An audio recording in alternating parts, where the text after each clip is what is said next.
Waseo. Oseo. That's a Cherokee greeting. My theme today is water. And also, we are fitted in between two nationalistic holidays. 4th of July, of course everybody knows, and yesterday, Canada Day. And so that's very interesting. Everybody, here in Turtle Island is not really have the same sentiments as the multitudes. And there in Canada, that was really interesting, 150 years ago, is their annual that they're doing yesterday, I can say. And a group of people, the Bawati Water Protectors, a group of First Nations people from St. Marie, Ontario. And they put up a teepee there on Parliament Hill.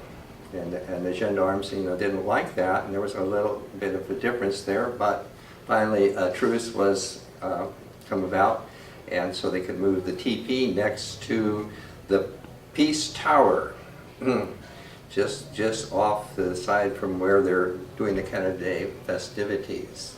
Now, this was just yesterday, so I just got this off the Kennewickwick Telegraph, so like that. And so who showed up was the premier there, Trudeau, how do you say that? Trudeau.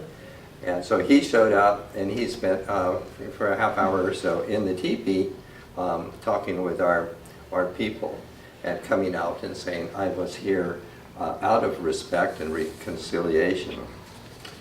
But later he did follow with this, saying statements. He said, the painful fact behind this protest is that for too long there's simply been no space for First Nations people to be heard in Ottawa.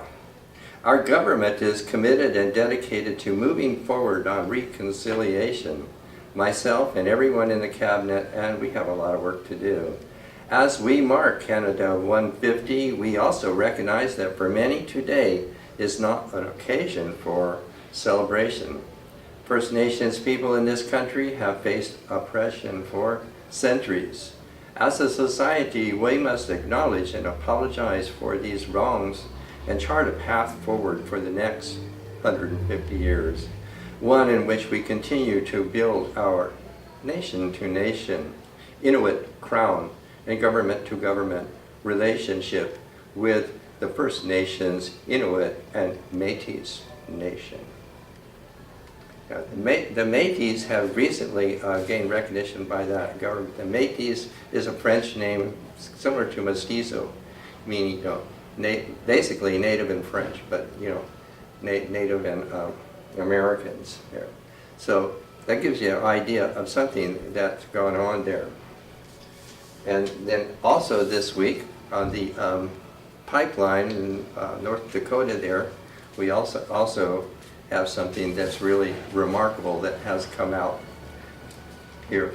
The judge orders a review of the oil pipeline.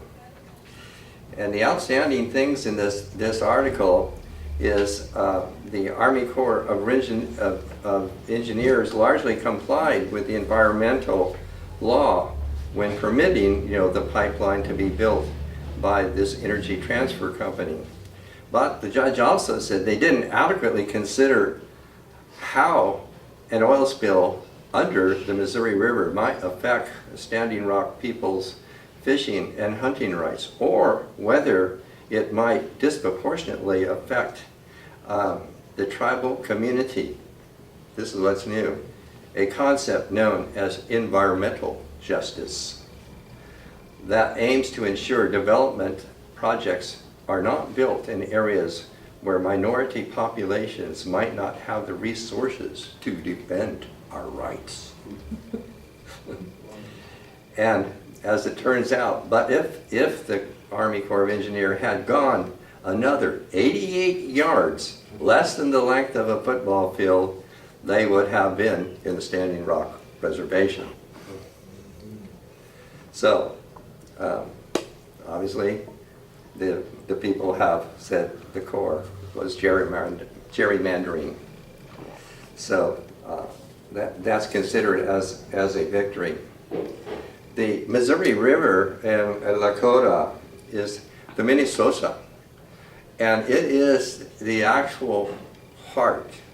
That is the Machanke Makawiti of our continent. It is the actual heart of the Turtle Island, right there where they want to put that pipeline across. So that also, that there's a being that resides there in the mud. The Sosa means it's a turbid place there. And the being who resides in there is like the heartbeat of our Turtle Island. So there's really a lot to this, and it was wonderful to be able to present these news articles here between these two nationalistic holidays. Okay.